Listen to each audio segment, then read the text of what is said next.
I den her lille video vil jeg vise, hvordan man beregner gennemsnit af flertal.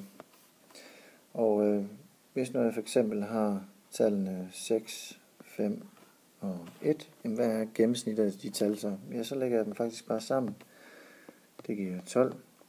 Så deler jeg de 12 med det antal tal, som jeg har lagt til, eller antal cifre, som jeg har lagt sammen. Og jeg har lagt 1, 2, 3 cifre sammen. Altså deler jeg med 3.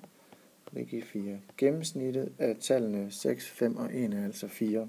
Tallene kunne selvfølgelig også være en lille smule større, for eksempel 20, 80, 60 og 40. Og det kunne jo have været antal kilo aviser, nogle børn har været ude at samle.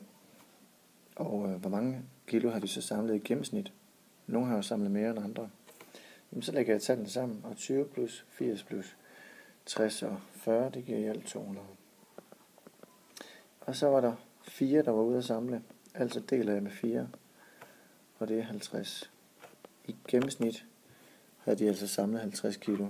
Altså, man skal forestille sig, hvis de havde samlet lige meget, havde de altså samlet 50 kilo.